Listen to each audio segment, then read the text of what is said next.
అందరికీ మరణాత మరణాత మహిమస్వరం కార్యక్రమం వీక్షిస్తున్న దేవుని పిల్లలైన మీ అందరికీ ప్రభు నామములో శుభములు కలుగును గాక.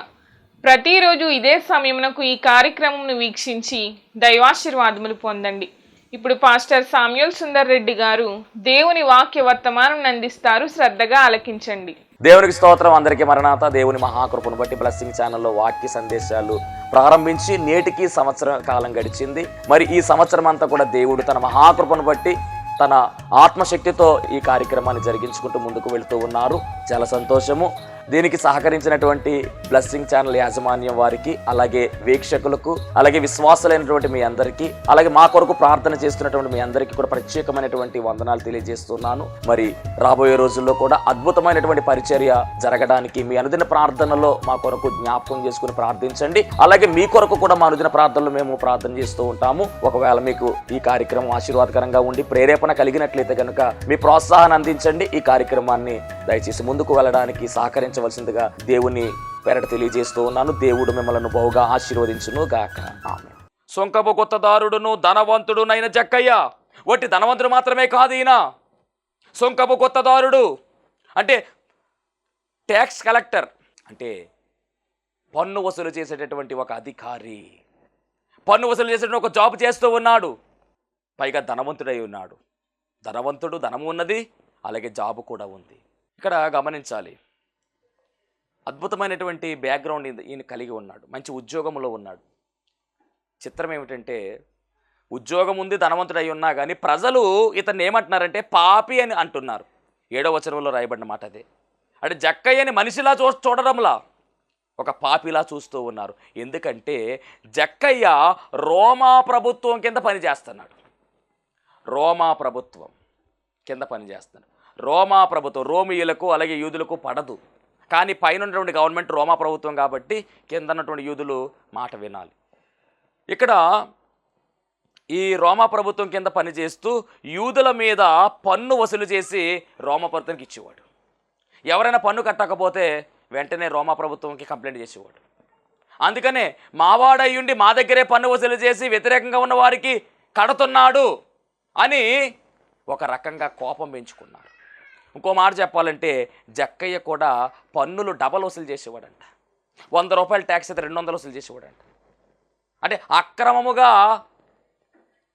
తన పనిని చేసేవాడు.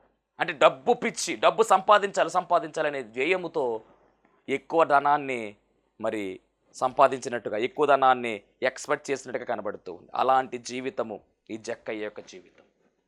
ప్రజలందరూ కూడా పాపి పాపి అని పిలుస్తూ ఉన్నారు జక్కయ్యని. అసలు జక్కయ్య అనేటటువంటి పేరుకి అర్థం ఏమిటి అంటే పవిత్రుడు అని అర్థం, నిర్మలుడు లేదా పవిత్రుడు అని అర్థం. కానీ జక్కయ్య జీవితంలో నిర్మలత్వము లేదు, పవిత్రత అసలు లేదు. అపవిత్రుడుగానే వెళుతున్నాడు. డబ్బులు సంపాదించే నెపములో ఉన్నాడు. జక్కయ్యకు డబ్బు తప్ప మనుషులు కనబడడంలా. జక్కయ్య మనిషిని చూడడు, వాడు కట్టే డబ్బును మాత్రమే చూస్తాడు. జక్కయ్య మనిషిని ప్రేమించడు, డబ్బును మాత్రమే ప్రేమిస్తాడు. జక్కయ్య డబ్బును ప్రేమించుకుంటూ వెళుతూ ఉన్నాడు. మరి ఇలాంటి జక్కయ్య జీవితములో మనం గమనించినట్లయితే పవిత్రత లేదు, నిర్మలత్వము లేదు. చాలా అంటే చాలా ఇబ్బందికరమైనటువంటి పరిస్థితిలో ఈ జక్కయ్య ఉన్నట్టుగా మనం గమనించాలి. అలాంటి జక్కయ్య జీవితంలో ఒకానొక సమయంలో ఒక ఆశ కలిగింది. ఆ ఆశ ఏమిటి అంటే యేసు ఎవరో చూడాలని ఆశ కలిగిందంట. యేసు ఎవరో చూడాలని ఆశపడ్డాడు. అంటే యేసు అనేటటువంటి పేరు జక్కయ్య తలచుకున్నాడు. గమనించండి, ఎప్పుడు డబ్బు చూసేవాడు, మనుషులు చూసేవాడు కాదు, డబ్బును చూసేవాడు. అలాంటిది ఒకేసారి యేసు ఎవరో చూడాలి అనుకున్నాడంట. చూడాలనుకునే ఆశ కలిగింది. మరి ఆశ కలిగితే బాగానే ఉంది, మరి చూడాలనుకుంటే దానికి ప్రయత్నం చేయాలి కదా. ఇక్కడ చిత్రం ఏమిటంటే జక్కయ్య చూడగోరారు, కానీ జక్కయ్య పొట్టివాడైనందున జనులు గుంపు కూడి ఉండడం వల్ల చూడలేకపోయాను. అవకాశం పాపం చూద్దామని ట్రై చేశాడు, కానీ పొట్టోడు జక్కయ్య. అంత మాత్రమే కాదు, జనులు గుంపుగా ఉన్నారు కాబట్టి ఎవరు కనపట్లేదు యేసుప్రభు. పైగా గుంపులోకి వెళ్తే ఇబ్బంది. కానీ ఆశ అయితే మట్టికి చాలా గట్టిగా ఉంది. అప్పుడు జక్కయ్య ఏం చేశాడంటే పరిగెత్తుకుంటా వెళ్ళి వారికంటే ముందుగా పరిగెత్తి మేడు చెట్టు ఎక్కాడంట. అంటే 2 కారణాలు అడ్డొచ్చినాయి. ముందు జక్కయ్య పొట్టివాడు, జనులు గుంపుగా ఉండడము. ఈ 2 కారణాల వల్ల ఏసయ్యను చూడలేదు. కానీ 2 పనులు చేస్తున్నాడు. ఆ 2 పనులు ఏమిటి అంటే పరిగెత్తడం, రెండవది ఏమిటంటే చెట్టు ఎక్కడం. పరిగెత్తడము కష్టమే, చెట్టు ఎక్కడము కష్టమే. ఎందుకంటే పొట్టివాళ్ళు పరిగెడితే ఎలా ఉంటుందండి? ఒకసారి ఆలోచించండి. ఒక పొట్టివాడు పరిగెడితే ఎలా ఉంటుంది? రెండవది పొట్టివాడు చెట్టు ఎక్కితే ఎలా ఉంటుంది? కష్టమా కదా? కష్టమే. కానీ ప్రయాస అయినా పర్లేదు, ఎందుకంటే యేసయ్యను చూడాలి. ప్రయాసపడినా పర్లా, యేసయ్యను చూడాలి. అంటే ఇప్పుడు దాకా డబ్బు మీద ప్రయాసపడ్డాడు కదా, డబ్బు సంపాదించాలని ప్రయాసపడ్డాడు. కానీ జక్కయ్య జీవితంలో చేంజ్ అయిపోయింది, ఒక మార్పు వచ్చింది. ఆ మార్పు ఏంటంటే యేసయ్య కొరకు ప్రయాసపడుతూ ఉన్నాడు, యేసయ్య కొరకు పరిగెడుతూ ఉన్నాడు, యేసయ్య కొరకు చెట్టెక్కుతూ ఉన్నాడు. సరే, ప్రయాస, తనలో తానే ప్రయాసపడుతూ ఉన్నాడు. ఎందుకు ఈ ప్రయాస అంటే యేసయ్యను చూడాలి చూడాలి చూడాలనే ఆశ. ఈరోజు నీకు కూడా ఆయన చూడాలనే ఆశ ఉందా? ఆశ ఉంటే ఏం చేయాలి? ప్రయాసపడాలి. ప్రయాసపడితే దేవుడు ఖచ్చితంగా కార్యాన్ని జరిగిస్తాడు. ఆశలు ఉంటాయండి, అందరికీ ఆశలు ఉంటాయి. కలెక్టర్ అవ్వాలని ఆశ వచ్చింది అనుకోండి సపోజ్ నాకు, మరి ఏం చేయాలి? దానికి ఐఏఎస్ రాయాలి, దానికి ప్రిపేర్ అవ్వాలి, చాలా పని చేయాలి. ఒక డాక్టర్ అవ్వాలని ఆశ వచ్చింది అనుకోండి, దానికి కూడా చాలా కష్టపడాలి, ఎగ్జామ్స్ రాసుకోవాలి, కాలేజీకి వెళ్ళాలి, అప్పుడే వస్తుంది ఫలితం. వెంటనే అనుకున్న వెంటనే వచ్చేది కదా. అలాగే మనం కూడా దేవుణ్ణి చూడాలని ఆశపడుతున్నప్పుడు ప్రయత్నం చేయాలి. జక్కయ్య ప్రయత్నం చేశాడు, శక్తికి మించి కష్టపడ్డాడు, ప్రయాసపడ్డాడు, పరిగెత్తాడు, చెట్టు ఎక్కాడు. ఈలోపు చెట్టు మీద కూర్చున్నాడు. సరిగ్గా అదే మార్గంలో యేసు ప్రభు గారు వచ్చారు. వచ్చి జక్కయ్య చెట్టు మీద ఉన్న ఆ చెట్టు దగ్గర యేసయ్య ఆగాడు. పైకి చూసి, జక్కయ్య త్వరగా దిగుము, నేడు నేను నీ ఇంట నుండవలసి ఉన్నదని చెప్పాడు. వెంటనే జక్కయ్య యేసుక్రీస్తు ప్రభు వారి మాట విని వెంటనే దిగిపోయాడండి. దేని మహిమ కలుగునుగాక. వెంటనే దిగిపోయాడండి జక్కయ్య. జక్కయ్య జీవితాన్ని మనం పరిశీలన చేస్తే యేసు ఎవరో చూడాలనుకున్నాడు. మొదటిగా 2 కారణాలు అడ్డొచ్చినాయి. రెండవది ఆయన చూడడానికి ప్రయత్నం చేశాడు. ఎవరో చూడాలనుకున్నాడు ఒకటి. రెండవది ఆయన చూడడానికి ప్రయత్నం చేశాడు. ఏం ప్రయత్నం అంటే ముందుగా పరిగెత్తుకు వెళ్ళాడు, మేడి చెట్టు ఎక్కేశాడు, ప్రయత్నం చేశాడు. మూడవదిగా యేసయ్య దిగమన్న వెంటనే దేవుని మాటకు విధేయత చూపించినటువంటి జక్కయ్యగా వెంటనే దిగాడు కిందకి. దేవుని మాట వినడంలో జక్కయ్య దీవెన పొందుకున్నాడండి. ఎందుకంటే ఆయన మాట వింటే దీవెన, ఆయన మాట వింటే ఆశీర్వాదము. బలులు అర్పించడం కంటే ఆయన మాట వినుట శ్రేష్టము అని రాయబడింది. ఈరోజు దేవుని మాటను వింటున్నావా? వినే అనుభవంలో నీవు ఉంటున్నావా? దేవుని మాట వినాలి. నిర్గమకాండం 19:5 రాయబడినటువంటి మాట, కాగా మీరు నా మాట శ్రద్ధగా విని నా నిబంధన అనుసరించి నడిచిన ఎడల మీరు సమస్త దేశ జనులలో నాకు స్వకీయ సంపాద్యమగుదురు. కాబట్టి ఆయన మాట జక్కయ్య విన్నాడు. దిగమన్న వెంటనే జక్కయ్య కిందకి దిగి వచ్చేశాడు.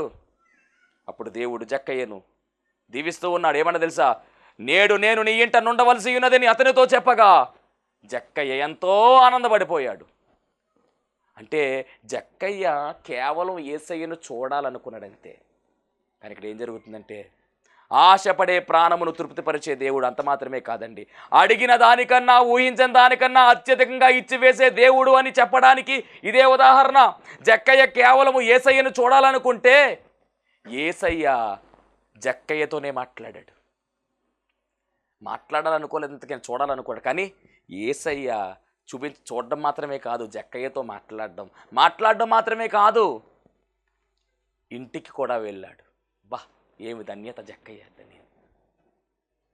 అంటే అడిగిన దానికన్నా ఊహించిన దానికన్నా అత్యధికంగా ఇచ్చివేయడం ఇదే. చూడడము, మాట్లాడడము, ఇంటికి తీసుకుని వెళ్ళడం ఎంత గొప్ప ధన్యత. ఆయన చెప్పిన వెంటనే మాట విన్నాడు. మూడవదిగా దిగమన్న వెంటనే దిగేశాడు. యేసయ్యను చేర్చుకున్నాడు జక్కయ్య. 4వదిగా యేసయ్యను చేర్చుకున్నటువంటి జక్కయ్య, త్వరగా చెట్టు దిగినటువంటి జక్కయ్య చాలా సంతోషముగా యేసయ్యను చేర్చుకున్నాడు. తన గృహానికి గృహములోనికి, అలాగే తనలోనికి కూడా, తన ఇంటిలోనికి, తనలోనికి కూడా యేసయ్యను చేర్చుకున్నాడు. గొప్ప విందు చేయించాడు. హృదయములో జక్కయ్య యేసయ్యను నింపుకున్నాడు. ఎంత గొప్ప ధన్యత! మనలోనే ఉండాలని ఆయన ఇష్టపడుతూ ఉన్నాడు కనుక ఆయన మనలో ఉంచుకోవాల్సిన వారమై ఉన్నాం. జక్కయ్య డబ్బు ఆశతో ఉన్నవాడు, డబ్బు పిచ్చిలో ఉన్నవాడు. కానీ జక్కయ్యలో మార్పు వచ్చేసిందండి. అదే 5వది, యేసు కొరకు మారిన జక్కయ్య ఎలా మారిపోయాడు అంటే గనక, జక్కయ్య నిలవబడి, ఇదిగో ప్రభువా, నా ఆస్తిలో సగం పేదలకు ఇచ్చేస్తున్నాను. నేను ఎవని యొద్దైనను అన్యాయముగా దేన్నైనను తీసుకుని ఎడల అతనికి 4 అంతలు మరల చెల్లింతునని ప్రభువుతో చెప్పాను. ₹1 తీసుకుంటే ₹5 ఇస్తారని చెప్తున్నాడు. ఎంత గొప్పదనేది చూడండి. ఇందాక నీతిమంతుడు, ఇందాక ఒక అధికారి వచ్చి ప్రభువుని అడుగుతున్నాడు, అయ్యా నిత్యజీవం కావాలంటే ఏం చేయాలి? నీ ఆస్తి అంతా అమ్మేసి పేదలకు ఇచ్చి నన్ను వెంబడించంటే వెళ్ళిపోయాడు. కానీ ఇక్కడ అడగకుండానే జక్కయ్య చేస్తున్న పని ఏమిటంటే, జక్కయ్య నిలబడి, ఇదిగో ప్రభువా, నా ఆస్తిలో సగం పేదలకు ఇచ్చేస్తాను, 4 అంతలు ఎవరు అన్యాయంగా తీసుకుంటే వారికి ఇచ్చేస్తానని చెప్తున్నాను. అంటే ఇక ఆస్తి నాకు వద్దయ్యా, నీవే నా ఆస్తి. ఈ సంపద నాకు వద్దయ్యా, నీవే నాకు సంపద. ఈ లోకం నాకు వద్దయ్యా, నువ్వు ఉంటే నాకు చాలయ్యా, నువ్వు నాకు కావాలయ్యా, నీతో నేను ఉంటానయ్యా, నాతో మీరు ఉండండి ప్రభువా అనేటటువంటి కమిట్మెంట్లోకి జక్కయ్య వచ్చేసాడు. ధనవంతుడుగా ఉన్న జక్కయ్యే, కానీ ప్రభువు నిమిత్తము అన్నీ విడిచిపెట్టేశాడు. పైగా అంటున్నాడు కదా, నేను ఎవరి వద్ద అన్యాయంగా తీసుకుని 400 ఇచ్చేస్తాను అని అన్నీ కూడా వదిలేసి, మరి ఇక్కడ జక్కయ్యలో పూర్తి మారు మనస్సు, లోకానుసారమైనటువంటి పాత రోత జీవితాన్ని విడిచిపెట్టి దేవుని కలిగి, ఆయన ప్రేమ కలిగి, నూతన స్వభావాన్ని ధరించుకున్నటువంటి జక్కయ్య, శరీరానుసారులుగా కాక ఆత్మానుసారులుగా బ్రతికినటువంటి జక్కయ్య మనకు కనబడుతూ ఉన్నాడు. జక్కయ్య పాత జీవితం ఎలాంటిదంటే, పనులు వసూలు చేసేటువంటి జీవితము, అధిక మొత్తంలో పనులు వసూలు చేయడము, కఠిన మనసు కలిగిన వాడు, పేదలంటే కనికరము లేదు, డబ్బు మత్తులో ఉన్నాడు, కఠిన హృదయము, ధనమే ధ్యేయముగా, ధనమే సంపాదించుకున్న ధ్యేయముగా, ధనాపేక్ష వాడుకగా ముందుకు వెళుతూ ఉంటే ప్రజలందరూ కూడా ఇతన్ని ఇష్టపడేవారు కాదు, పాపి అని పిలిచేవారు. అలాంటిది ఎప్పుడైతే సమస్త కెళ్ళుకు మూలమైనటువంటి ఆ ధనాపేక్ష విడిచిపెట్టేశాడో, ఎప్పుడైతే ప్రభువుకు తను సమర్పించుకున్నాడో, అప్పుడు జక్కయ్య జీవితంలో మార్పు మొదలైందండి. పైగా ప్రజలందరూ అంటున్నారు కదా, పాపిగా ఉన్నటువంటి ఇతని ఇంటికి జక్కయ్య ఇంటికి యేసయ్య వెళ్ళడం ఏంటి అని అంటూ ఉంటే, అప్పుడు యేసుప్రభు అన్నమాట, ఇదిగో ఇతడు కూడా అబ్రహాము కుమారుడే, ఎందుకు అంటే నేడు ఇంటికి రక్షణ వచ్చి ఉన్నది కాబట్టి నేను వెళుతున్నాను. ఎప్పుడైతే అన్ని విడిచిపెట్టి అంగీకరించాడో ప్రభువుని, ప్రభు కృప అతని మీదకి వచ్చింది. జక్కయ్య జీవితం మారిపోయింది. జక్కయ్య ప్రభువును వెంబడించాడు. జక్కయ్య ప్రభు సేవలో వాడబడ్డాడు. గమనించాలి, నలుగురు ధనవంతులలో మనకు కనపడుతున్నటువంటి విషయం. మరి 3 ధనవంతులైతే మటుకి మార్పు లేకుండా అలాగే చనిపోయారు. కానీ మారినటువంటి ఏకైక ధనవంతుడు, 4వ ధనవంతుడు ఎవరు అంటే జక్కయ్య. పేరుకు తగినట్టుగా నిర్మలుడు, పరిశుద్ధుడు. ఇప్పుడు ఎప్పుడైతే యేసయ్యను కలుపుకున్నాడో, యేసయ్య అతన్ని పరిశుద్ధునిగా మార్చివేశాడు. ఎంత గొప్ప ధన్యత! అబ్రహాము కుమారుడుగా యేసయ్యే సాక్ష్యమిస్తూ ఉన్నాడు. అందుకు యేసు, ఇతడు అబ్రహాము కుమారుడే, ఎందుకనగా నేడు ఇంటికి రక్షణ వచ్చినది. అబ్రహాము కుమారు అంటే ఎవరు అసలా? గలతీ పత్రిక 3:7 ప్రకారం విశ్వాస సంబంధులే అబ్రహాము కుమారులని మీరు తెలుసుకోండి. విశ్వాస సంబంధులే అంటే యేసుక్రీస్తు. ఇప్పుడు గమనించండి, మరి జక్కయ్య విశ్వాస? అవును, జక్కయ్య విశ్వాసగా కనబడుతూ ఉన్నాడు. విశ్వాసము లేకుండా దేవునికి ఇచ్చుడేంట అసాధ్యము. కాబట్టి జక్కయ్య దేవునికి ఇచ్చుడుగా మారిపోయాడు. జక్కయ్య దేవుని యొక్క కృపలో ముందుకు సాగుతూ ఉన్నాడు. గమనించండి, గలతీ 3:9 ప్రకారం కాబట్టి విశ్వాస సంబంధులే విశ్వాసము గల అబ్రహాముతో కూడా ఆశీర్వదింపబడుదురు.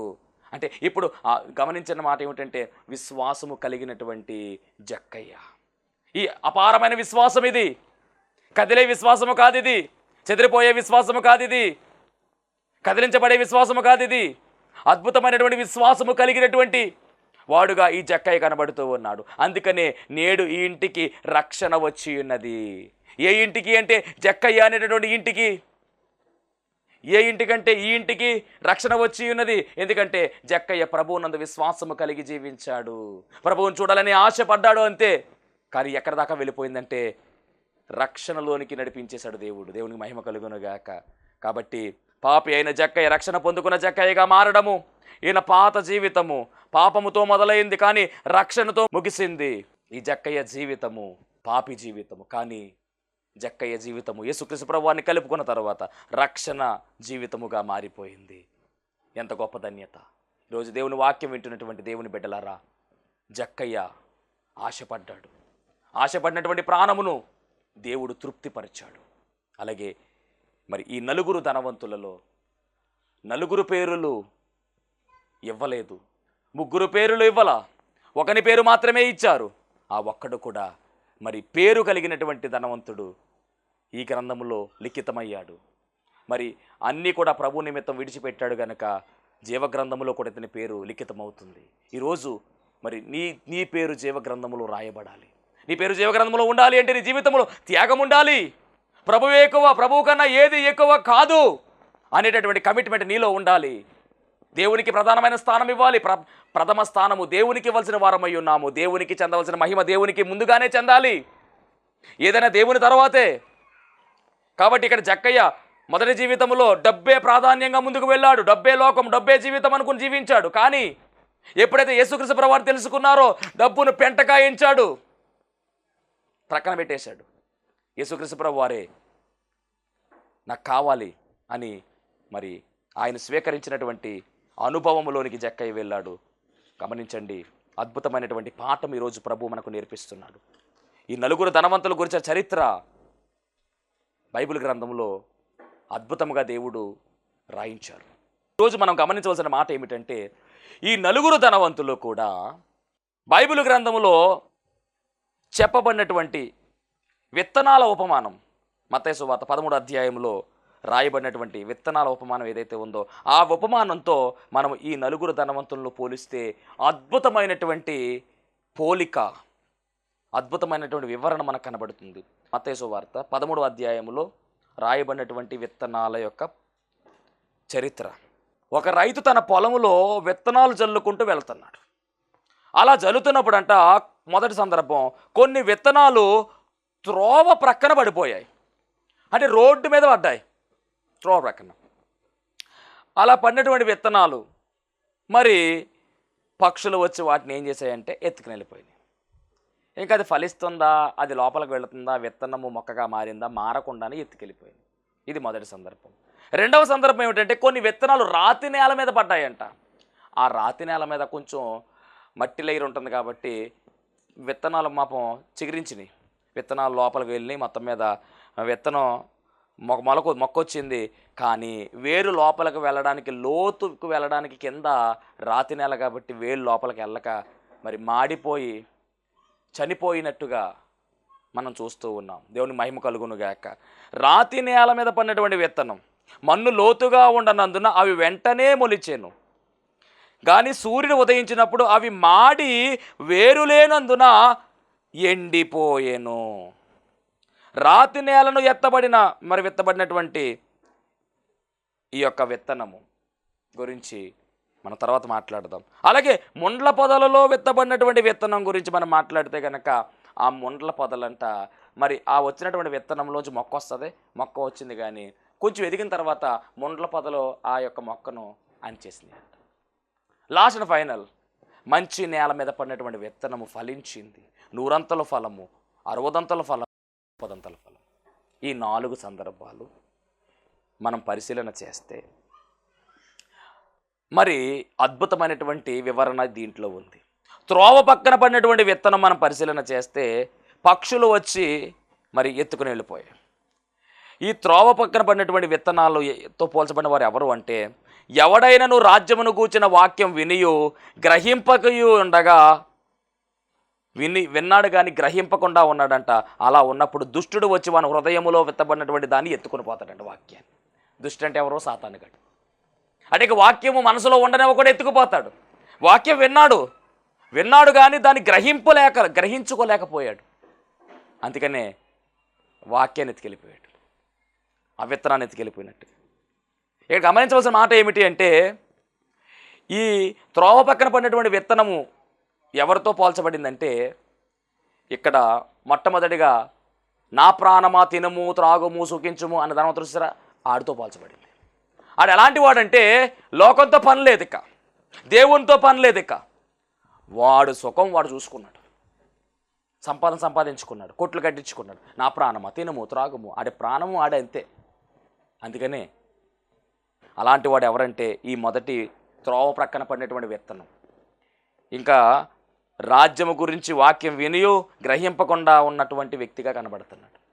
ఇక రెండవది ఎవరంటే రాతి నేల మీద పడినటువంటి విత్తనం. రాతి నేల మీద పడినటువంటి విత్తనం మన్ను లేనందున, మన్ను లోతుగా లేనందున మొక్క వచ్చింది కానీ వేర్లు కిందకు వెళ్ళక సూర్యుడు తగిలిన వెంటనే, వేడి తగిలిన వెంటనే చచ్చిపోయింది. అలాగే వీరు ఎలాంటి వారంటే వాక్యాన్ని వింటారు, వెంటనే సంతోషంతో అంగీకరిస్తారు, గ్రహిస్తారు. కానీ కింద బలము వేరు లేనందున, పునాది సరిగా లేనందున కొంతకాలము వాక్యానుసారంగా ఉంటారు, నిలుస్తారు. శ్రమ వచ్చినా, హింస వచ్చినా, అభ్యంతరాలు వచ్చినా వెంటనే విడిచిపెట్టేస్తారు, త్రోవ తప్పిపోతారు, ఫలింపు ఉండదు ఇంకా. మరి ఇది ఎవరు అంటే ధనవంతుడు, లాజరులో ధనవంతుడు. ఆ ధనవంతుడు కూడా ఈ కేటగిరీ వాడే, ఈ కేటగిరీకి చెందినవాడే.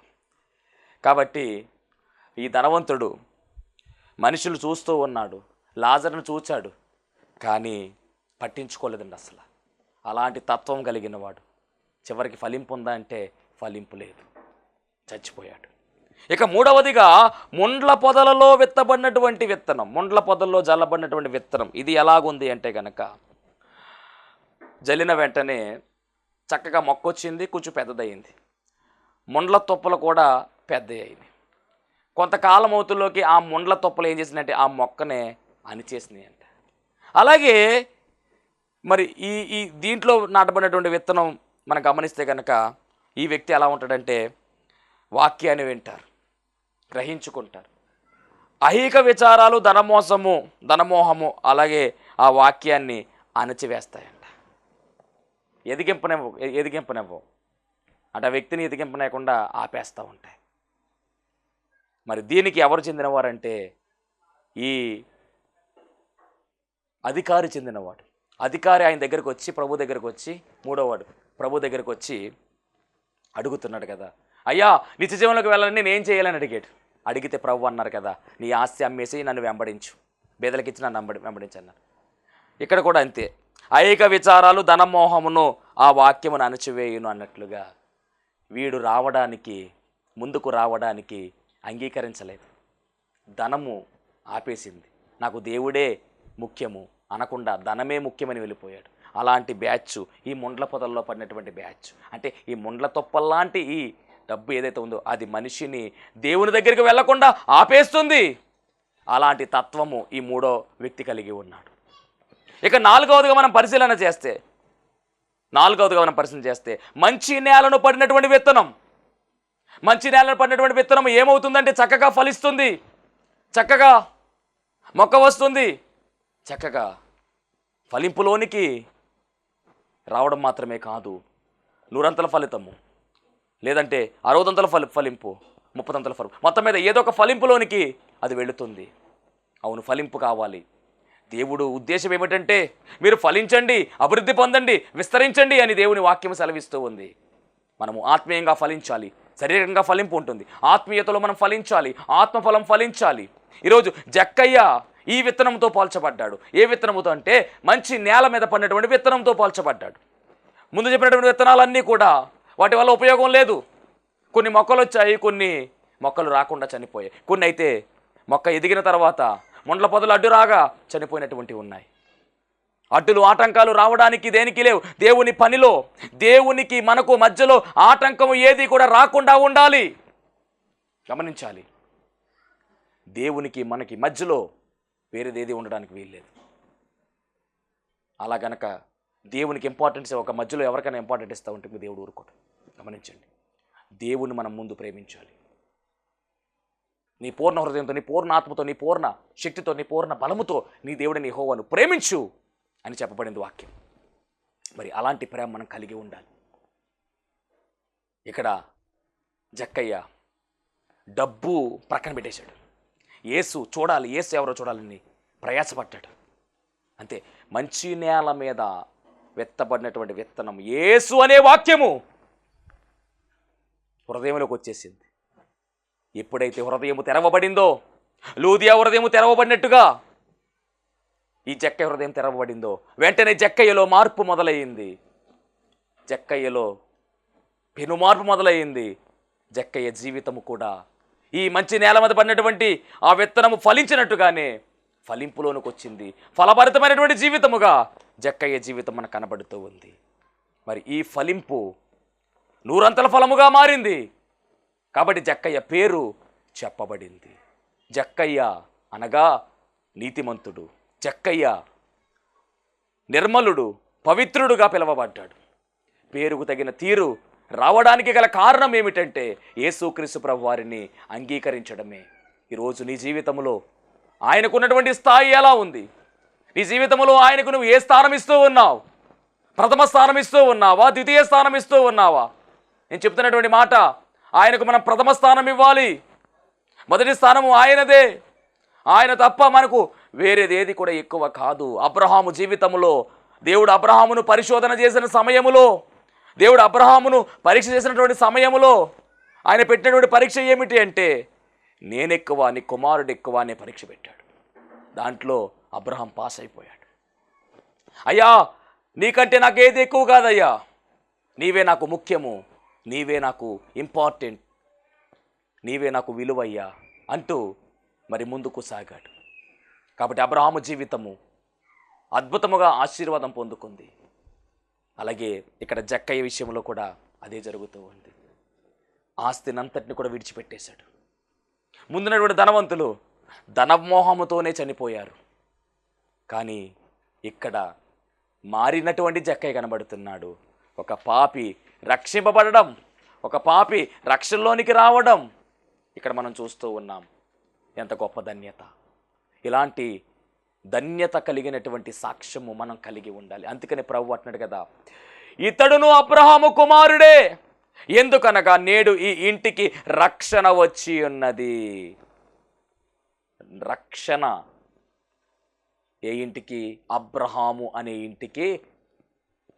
అబ్రహాము కుమారుడే.